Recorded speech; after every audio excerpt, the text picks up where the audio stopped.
The need for child protection in UPDF began long time ago when we engaged with the Lord's Resistance Army.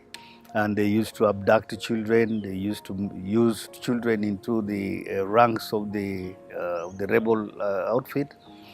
They used to use children for various activities that were unfriendly to children. With support from Save the Children, a group of consultants were put in place under the direction of Major Musibi Patrick, retired from KDF, with the mandate to start formulating some kind of semblance of a training curriculum which can be used to train soldiers. The Uganda People's Defense Forces was chosen as the first military in East African standby force to validate the training curriculum. And so we organized the TOT. We had the TOT in Jinja, comprising of child protection activists within the military to be brought on board. Then when we piloted that one, again we had another TOT of instructors from all the military training institutions within UPDF, whereby we rolled out the curriculum and we left it to the instructors to pick out what can be cut in their syllabus. When we prepare troops to deploy in missions whether for African Union or for United Nations, we deploy under the mandate.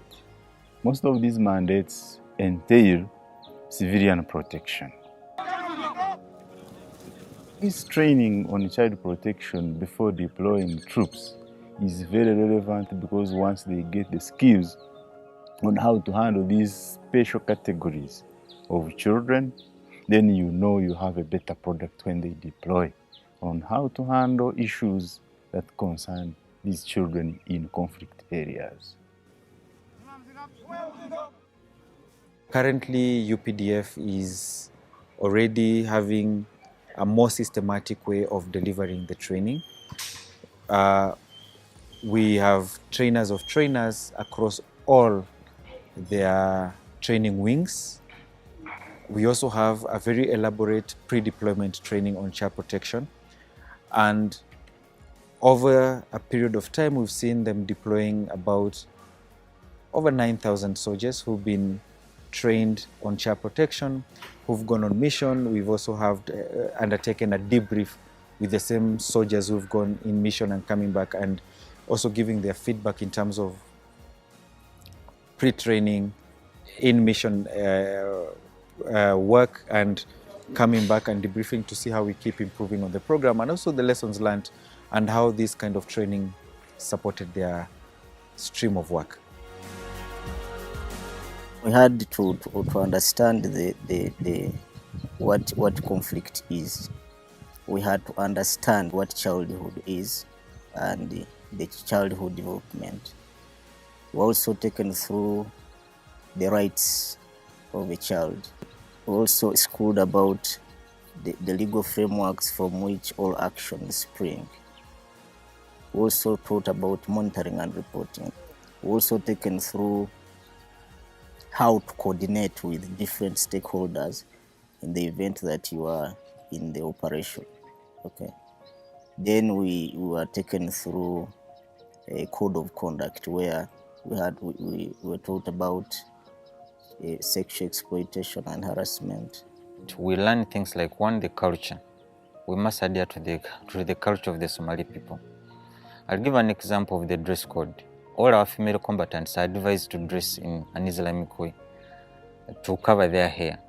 Simply we do that not to offend the Somali community.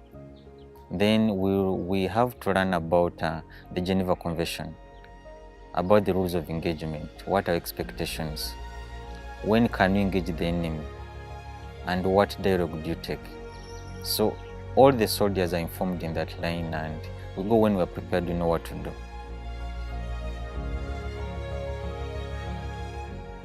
The main gender issues that I've come across in the mission area as a gender officer, they cut across. Disaggregated data, which was not very good, you'd find when the lists are made, you'd not know these are the number of girl children or these are the numbers of the boy children who have been maybe affected or who have been displaced. The way we address some of those issues to do with child labor and some cases of sex exploitation is that we undertook an induction course at the beginning of our mission, in which they gave us awareness on how to channel some of the issues to the right agencies, funds, or programs. You find that children, like girls, are being also indoctrinated to wear suicide bombs, to come to your base and behave like they are helpless. And then at the stage when you want to intervene at times, it's difficult because you're already scared. You think this child has a bomb. We have had allegations of child rights abuses, and in investigations, our boards of inquiries have successfully investigated and executed well over 12 cases. This is unprecedented because of the situation on the ground, but to us, we see it as an improvement in terms of delivery and observance of the rights of children and civilians in general. In such a mission, you can't work without civilian. And as you work with the civilian, you must be able, if not all, to provide for some of the needs. Those who came seeking for medical treatment, OPD were conducted, where free medical services were given to those children to address some of the common diseases like respiratory tract infections, eye infections, ear infections, diarrhea, malnutrition. So some of the drugs were given. But also, our medical staffs went ahead to educate the mothers on the sanitation, how they should handle the sanitation.